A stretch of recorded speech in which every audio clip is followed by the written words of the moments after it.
El tema que vamos a abordar hoy corresponde al tema de trabajo, potencia y energía. Lo primero que hay que tener muy claro es el concepto de trabajo. Su símbolo es la W mayúscula y no tiene nada en la parte superior, lo que significa que el trabajo es una magnitud escalar. Y el trabajo se define como el resultado de aplicarle una fuerza a un sistema, que en este caso el sistema es este cuerpo, el cual va a sufrir un desplazamiento que vamos a llamar X flechita. La definición general de trabajo es esta, la que se está indicando en forma vectorial.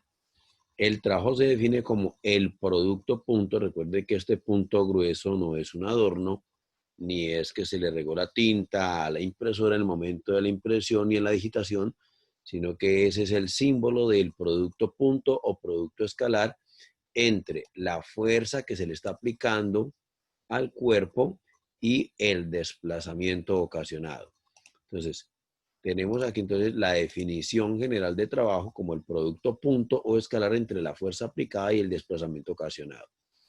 Posteriormente, damos la definición ya en forma escalar, donde ya le quitamos las flechitas tanto a la fuerza como al desplazamiento sufrido por el cuerpo y nos quedaría que el trabajo en forma escalar es la fuerza aplicada o la magnitud de la fuerza aplicada por la magnitud del desplazamiento, también llamada distancia recorrida, por el coseno del ángulo formado entre la fuerza y el desplazamiento, que para nuestro caso corresponde a un ángulo teta. Entonces aquí tenemos la definición general, tanto en forma vectorial como en forma escalar. Cuando hablamos de la potencia se define es la rapidez con la que se realiza un trabajo, es decir, que yo puedo tener dos, digamos a manera de ejemplo, dos niños que van a transportar el mismo puesto, el mismo pupitre, que tiene la misma masa, les pesa lo mismo, el trayecto es exactamente el mismo, niños que tengan las mismas características físicas, por lo tanto van a aplicarle la misma fuerza y van a transportarlo durante el mismo tramo, lo que querríamos decir que la fuerza y el desplazamiento son lo mismo. Pero la única diferencia es que un niño lo hace en el menor tiempo que el otro. Es decir, que los tiempos en los cuales se realizan los trabajos son los mismos. ¿Qué tienen de diferente? La potencia. Aquí vemos de que la relación que es entre potencia y tiempo es inversamente proporcional, lo que quiere decir que si un niño tardó menos en efectuar dicho trabajo, es porque la potencia debe ser mucho mayor. Y noten ustedes que en la definición de potencia todos los términos corresponden a magnitudes escalares. Veámoslo aplicado a un ejemplo. Nos dicen que un niño empuja un bloque de 10 kilogramos desde la base de un plano inclinado 37 grados con respecto a la horizontal con rapidez constante. Recuerden que rapidez constante, la rapidez es la magnitud del vector velocidad. Y si esa velocidad va a permanecer constante, significa que la aceleración sería cero. Y dice que hasta alcanzar una altura de 30 metros. Si existe un coeficiente de rozamiento cinético de 0,2 entre el bloque y la superficie, nos piden que determine el trabajo realizado por la fuerza del niño, por la fuerza gravitacional o peso, por la fuerza de rozamiento, por la fuerza normal. Y la última pregunta es, ¿cuál es la potencia que desarrolla el niño si tarda 5 segundos en llevar el bloque hasta la altura de 10 metros? Bueno, aquí hay un error porque la altura real es de 30 metros. Aquí corregimos, es 30 metros de acuerdo con el enunciado. Bueno, entonces lo primero que se hace es, para poder calcular estos trabajos de la parte desde la A hasta D, pues lo primero es conocer cuánto vale cada una de estas fuerzas, y eso ya corresponde a la temática que evaluamos anteriormente, que correspondía a estática dinámica. Es decir, que representamos esquemáticamente el diagrama de fuerzas que está actuando sobre el bloque, los cuales son la fuerza que está ejerciendo el niño, la fuerza gravitacional o peso, la fuerza normal, que es la que ejerce la superficie de apoyo, y la fuerza de rozamiento, que va contraria al desplazamiento. Nos dijeron que el bloque subía con velocidad constante, lo que hace que la aceleración sea igual a 0. Y como la masa del bloque es de 10 kilogramos, pues su peso es de 100 newton.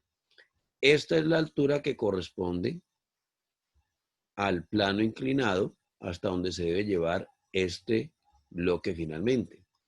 Entonces, con la altura que tiene este plano inclinado y el ángulo de inclinación de 37 grados, podemos aplicar una función trigonométrica a este triángulo rectángulo, en este caso el seno, para poder determinar este desplazamiento que va a sufrir este bloque desde la parte inferior hasta la parte superior, que hemos llamado aquí X. Entonces, al aplicar la razón trigonométrica, se nos quedaría que esto es la altura sobre X, y al despejar X obtenemos que es de 50 metros. Recuerden que cuando trabajamos con las razones trigonométricas, todas estas magnitudes se convierten en magnitudes escalares. Pero aquí en la gráfica ya lo hemos representado como una magnitud vectorial, y este vector que está pintadito de azul corresponde al desplazamiento sufrido por el bloque. Entonces, ya el desplazamiento, que es un dato que necesitamos para calcular el trabajo, ya es un dato conocido. ¿Qué es lo siguiente? Pues determinar el valor de cada una de las fuerzas que están actuando sobre el cuerpo. Entonces, como ya tenemos hecho el diagrama de fuerzas, aquí están representados los vectores con color rojo, la única fuerza conocida aquí es el peso o fuerza gravitacional. Después de elaborar el diagrama de fuerzas, hacemos el diagrama de cuerpo libre. Lo mismo que hacíamos en estática y en dinámica. Luego trasladamos esos vectores de manera concurrente a un plano cartesiano. Hallamos las componentes del peso. ¿Listo? Y recordemos que este bloque está ascendiendo. Como está subiendo por el plano inclinado, significa que en este sentido es positivo el movimiento y negativo hacia la parte inferior del plano inclinado. En el eje Y yo puedo asignar los sentidos como yo quiero, ya que en este eje no hay movimiento. Bueno, aquí no me voy a detener mucho, puesto que esto hace parte del corte anterior. Ya lo que viene es que hagamos las sumatorias de fuerzas en X, las sumatorias de fuerzas en Y. Entonces, analicemos aquí que de la sumatoria de fuerzas en Y podemos obtener el valor de ¿quién? De la fuerza normal. Luego, este valor de la fuerza normal lo podemos reemplazar acá en la sumatoria de fuerzas en X. ¿Listo? Y de ahí obtenemos tanto el valor de la fuerza de rozamiento, que va a ser el producto de mu por la normal. Recuerden que mu es el coeficiente de rozamiento, que en el enunciado me dicen que es de 0.2. Y la normal, pues la acabo de obtener, que es de 80 newton. O sea que este resultado que aparece acá en la parte inferior, 16 newton, corresponde a la fuerza de rozamiento. Al despejar de esta ecuación, F corresponde a la fuerza ejercida por el niño, que es de 76 newton.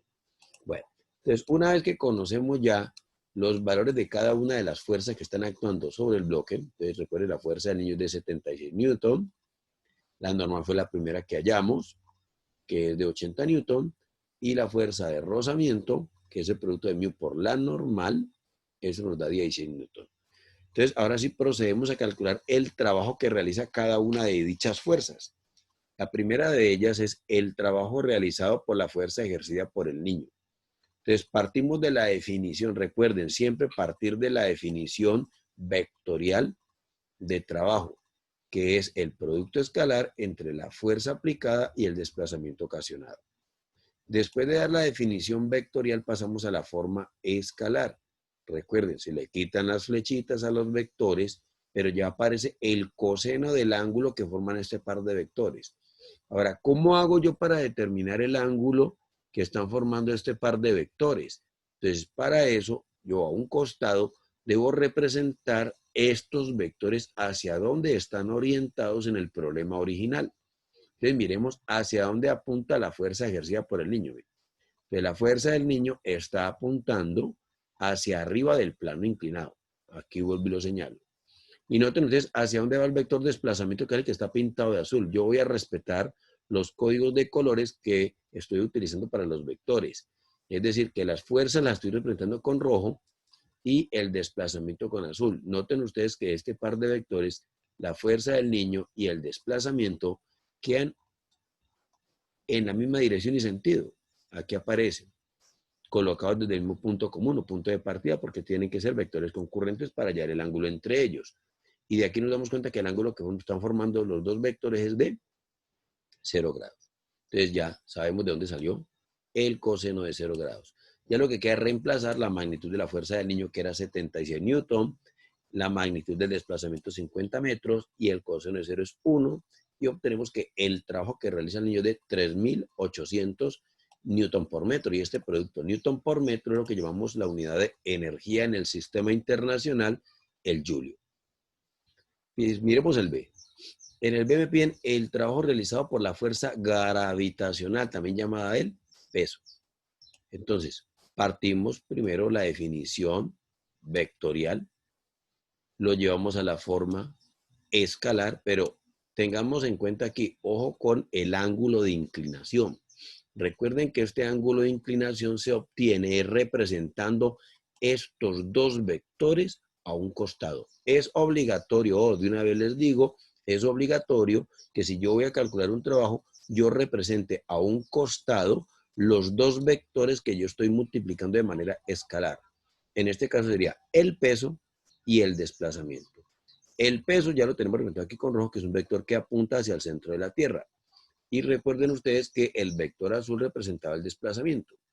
Entonces, si miramos la gráfica original, aquí tenemos el vector desplazamiento y este es el vector peso. O sea que yo necesito saber el ángulo que están formando este par de vectores. ¿Listo? Que si lo vemos aquí, aquí se ve mucho más fácil. Mire, el vector desplazamiento va a quedar orientado hacia el eje X positivo. Y este es el vector peso. ¿Qué ángulo forman este par de vectores? Pues sencillo, a estos 37 grados que tengo aquí, súmele este complemento que serían otros 90 grados. Conclusión, el ángulo que forman es de 127 grados. Ya lo que hay que reemplazar, resolvemos y obtenemos que el trabajo es negativo. Ojo con este signo, ¿no? Trabajo negativo. El anterior es un trabajo positivo. Recuerden que el trabajo es una magnitud escalar. Pero aquí este signo menos, a pesar de ser una magnitud escalar, tiene una interpretación. Continuamos. Pasamos ahora el trabajo realizado por la fuerza de rozamiento. Vuelve y juega. Representamos el vector desplazamiento que va dirigido hacia la parte superior del plano inclinado y la fuerza de rozamiento que se opone al movimiento, y de ahí sacamos que el ángulo es de 180 grados. De nuevo damos la definición vectorial, la definición escalar, ya con su respectivo ángulo, el coseno de 180, resolvemos y también me da un trabajo negativo. Pasamos a la D. El trabajo realizado por la fuerza normal. Entonces, representamos la normal, que es perpendicular a la superficie de apoyo, queda perpendicular al desplazamiento, o sea que el ángulo es de 90 grados. Cuando reemplazamos aquí, ya en la forma escalar, el coseno de 90 es 0 y cualquier cantidad multiplicada por 0 pues sería 0. ¿Listo? Entonces, analicemos qué es lo que ha pasado hasta el momento. El trabajo que realizó el niño es un trabajo que es positivo. El trabajo que realiza el peso y la fuerza de rozamiento es negativo, mientras el trabajo que realiza la normal es nulo. Entonces, ¿cómo se interpretan los signos en los trabajos? Cuando el trabajo es positivo, como el del niño, significa que esta fuerza está favoreciendo el movimiento de ese bloque hacia la parte superior del plano inclinado. Cuando los trabajos sean negativos, significa lo contrario, que en lugar de favorecer el movimiento del bloque hacia arriba del plano inclinado, están tratando de evitarlo. O sea que este peso, en lugar de favorecer el movimiento del bloque, está tratando de retenerlo. Lo mismo que la fuerza de rozamiento. Entonces ya entendemos, trabajo positivo a favor del desplazamiento del cuerpo, negativo que se opone. ¿Y qué ocurre cuando el trabajo es nulo? Cuando el trabajo es nulo, ¿qué ocurre? Es que ocurre cuando la fuerza que se está aplicando es perpendicular al desplazamiento del cuerpo. Significa que ese trabajo que produce ni favorece ni trata de impedir el movimiento del cuerpo. O sea que no afecta para nada el movimiento del bloque. Bueno, ahora la última pregunta era que determináramos la potencia desarrollada por el niño durante los 5 segundos. Pues ahí sí, como son magnitudes escalares, la potencia del niño sería el trabajo que realizó el niño sobre el tiempo que tardó en realizar ese trabajo. Y ya teníamos acá en el punto A que el trabajo que realizó el niño fue de 3.800 julios. Al dividirlo entre el tiempo de 5 segundos, obtenemos 760 julios sobre segundo. Y este julio sobre segundo define la unidad en el Sistema Internacional de la Potencia, que es el watt o vatio.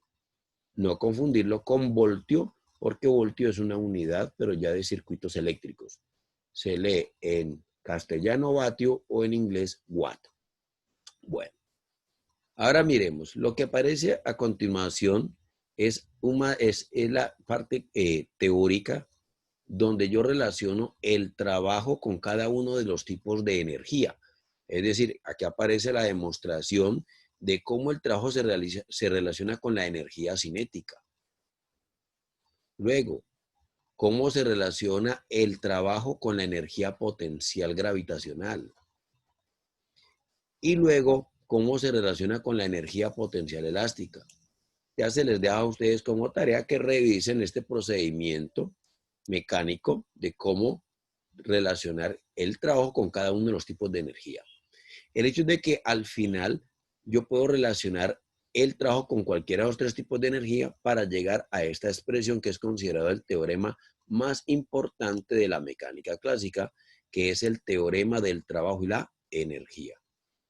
Y en ese teorema se establece de que el trabajo que se realiza sobre un sistema va a ser igual a ¿qué? Recuerden que este delta significa cambio o variación. O sea que es el cambio o variación de la energía cinética más el cambio o variación de la energía potencial más el cambio o variación de la energía potencial elástica.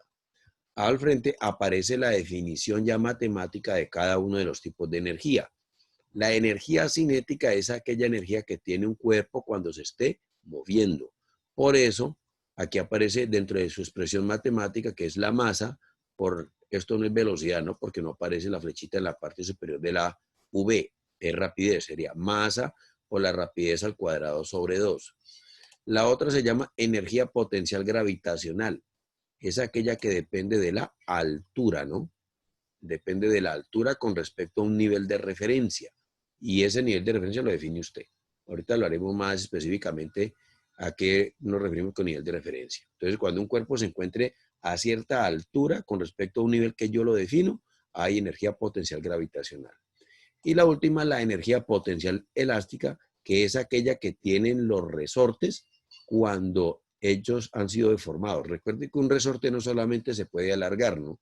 Un resorte se puede alargar o se puede comprimir. Y esta X que aparece aquí corresponde a ese alargamiento, es decir, cuánto se deformó el resorte desde la posición de equilibrio. Veamos un ejemplo. Me dicen que un cohete de 500 kilogramos de masa parte del reposo y que a los 10 segundos se encuentra a una altura de 100 metros con una rapidez de 100 metros sobre segundo. Y la pregunta es, ¿qué trabajo hizo el motor y cuál fue su potencia media? Si analizamos la pregunta que nos están haciendo aquí, pues es muy similar a lo que acabamos de hacer en el ejemplo que expliqué anteriormente. Aquí me estaban pidiendo era que calculara trabajos y al final una potencia. Alguien podría decir, bueno, ¿y no lo podemos hacer de esta misma manera, así como hicimos este problema? Efectivamente, sí se puede hacer, sino que en este ejercicio, primero que expliqué, utilizamos conceptos de mecánica, por eso utilizamos conceptos de cinemática, estática y dinámica. Cuando ya relacionamos esos conceptos mecánicos con conceptos energéticos, que son estas relaciones de trabajo con energía cinética, con energía potencial y con energía potencial elástica, entonces esta es una manera alternativa, esta es una forma alternativa de resolver el mismo problema. Es decir, que si ustedes resuelven el problema por un lado o por el otro, el resultado es el mismo. Que de pronto va a ser más fácil por uno que por el otro, eso ya va a depender de la información que nos den en el problema. Entonces, vuelve y juega. Lo primero que vamos a hacer la interpretación del problema. Me hablan de un cohete. Entonces, aquí he representado, minimicemos para que podamos ver bien. Se dice que es un cohete que parte del reposo, por lo tanto, la velocidad aquí es igual a 0. ¿Listo? Y le dice que cuando ha llegado a una altura de 100 metros, su velocidad ahora es de 100 metros sobre segundo. Y la altura, pues 100 metros. ¿Listo? Bueno. Y me dicen que la masa de ese cohete es de 500 kilogramos. Hasta el momento solamente he hablado de los valores, ¿no? Entonces recuerden, desde aquí, desde el piso hasta para acá arriba, ha recorrido 100 metros, parte del reposo y adquiere una velocidad de 100 metros sobre segundo. Y el otro dato que se podría colocar aquí en todo este tramo es el tiempo, ¿no? El tiempo que tardó en hacer ese recorrido de los 100 metros, que es de 10 segundos, ese lo tendremos en cuenta al final. Listo. Cuando estemos con estos problemas donde ya aparezcan involucrados conceptos energéticos, ojo, ya es obligatorio que marquemos algo que se llama nivel de referencia. ¿Qué es eso? ¿Qué es eso que llamamos el nivel de referencia? El nivel de referencia es para poder aplicar este concepto energético, el de la energía potencial. ¿Por qué? Porque yo puedo garantizar que un cuerpo tiene o no una altura dependiendo de dónde yo ubique el nivel de referencia. ¿Listo? Entonces, en este caso, entre las dos posiciones, entre el piso y por acá en la parte superior, les recomiendo tomar siempre como nivel de referencia la posición más baja que tenga el cuerpo, que en este caso es cuando está en el piso. Entonces aquí está marcado con rojo esta línea imaginaria que hay que colocarle el nombre, así como aparece aquí, y que sea un color vistoso. Yo he escogido el rojo. ¿Listo? Nivel de referencia. ¿Qué quiere decir esto? Que a partir de aquí es que yo voy a empezar a tomar o a medir las alturas del cuerpo en cualquier instante de tiempo. Entonces ya sabemos que significa el nivel de referencia. Ahora, aquí aparecen unas letras, dice que A y por acá aparece B. Bueno, yo escogí letras, pero si usted quiere cambiar la nomenclatura y en lugar de indicar las posiciones con letras, quiere utilizar números, pues también lo puede hacer, ¿no? Yo podría haber llamado a este la posición 1 y a este la posición 2. Eso ya está a gusto de cada uno. Entonces, ¿para qué marcamos estas posiciones que llamamos A y B? Para que le coloquemos estos nombres de estas posiciones a estas dos variables. Ojo, las únicas dos variables que van a llevar el subíndice, la posición que usted haya escogido aquí, son la velocidad y la altura. Por eso aquí diremos que la velocidad en A es igual a 0 y que la altura en el punto A también es igual a 0. Y cuando estemos por acá arriba, en el punto B, pues entonces estaría la velocidad en B y esta sería la altura del punto B. No olvidar colocarle nombres a las posiciones. Usted escoge números o letras, cualquiera de las dos, pero que aparezcan para que le pueda colocarle los subíndices a estas dos variables. Bueno, este problema lo vamos a resolver es utilizando conceptos energéticos, es decir, que voy a utilizar el teorema del trabajo y la energía, que de manera general establece que el trabajo que se realiza sobre ese cohete para levantarlo es igual a la sumatoria de las variaciones de las energías sufridas por el cuerpo. Solo vamos a trabajar con tres tipos de energías mecánicas: cinética, la del movimiento; potencial, la de una altura con respecto a un nivel de referencia; y la elástica, la de los resortes. Como vemos aquí, ni en la posición A ni en la posición B aparecen resortes. Por lo tanto, este término se cancela porque no hay variación en la energía potencial elástica, ya que no hay resortes. Nos quedan solamente los dos primeros términos. El delta de energía cinética, recuerde que el delta siempre es el final menos el inicial. Aquí el final sería en B, el inicial sería en A. O sea que al desarrollar el delta de energía cinética es energía cinética en B menos energía cinética en A. De manera análoga hacemos con el delta de energía potencial. Sería energía potencial final, que es en B, menos la inicial, que es en A. Recordemos que en la posición A no hay ni velocidad ni altura. Por lo tanto, si no hay velocidad, pues no hay energía cinética porque no hay movimiento.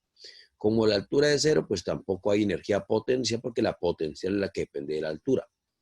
Nos queda finalmente que el trabajo va a ser igual a la energía cinética en B más la energía potencial en B.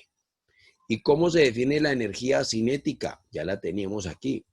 Masa por rapidez al cuadrado sobre 2, pero no olvidar colocarle el subíndice a la rapidez. Entonces, si esta es energía cinética en B, pues sería la masa por la rapidez en B al cuadrado sobre 2. Aquí hay un error, aquí sería más, corríamos esto, Este menos de dónde salió, es más la energía potencial, que es la masa por la gravedad por la altura en B. ¿Listo? Y ya lo que viene es reemplazar los valores numéricos conocidos. Tenemos aquí un infiltrado, listo. Aquí es más, listo. Reemplazamos la masa, la rapidez, la gravedad, la altura. Desarrollamos, esto ya lo dejo usted para que practiquen ahí en su calculadora. Y llegamos a que eso me da 3 millones de kilogramos por metro cuadrado sobre segundo cuadrado. Toda esta combinación de unidades fundamentales me produce la unidad de la energía, que es el joule. Y 3 millones expresado en notación científica, pues sería 3 por 10 a la 6 julios, que corresponde al trabajo hecho por el motor. Listo. Entonces mire que tenemos otra manera diferente de calcular trabajos, además de los que vimos anteriormente, y son totalmente válidos. Y si queremos calcular la potencia que desarrolló el motor, pues sencillo, la potencia es el trabajo que realiza el motor sobre el tiempo, que recuerde que eran 10 segundos. Reemplazamos, dividimos y nos da 3 por 10 a la 5, y el julio sobre el segundo es la unidad de la potencia, que es el watt o vatio.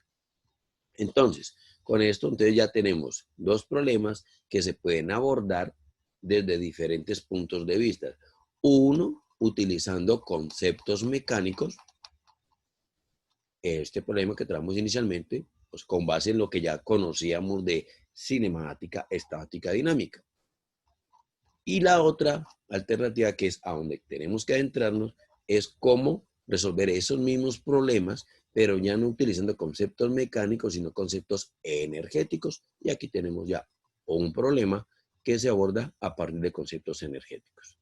Entonces, estos problemas, espero que les sirva a ustedes como esquema, como modelo, como guía, para que puedan empezar a trabajar los problemitas que ya están montados dentro de la plataforma de aula digital o el material que yo les he enviado.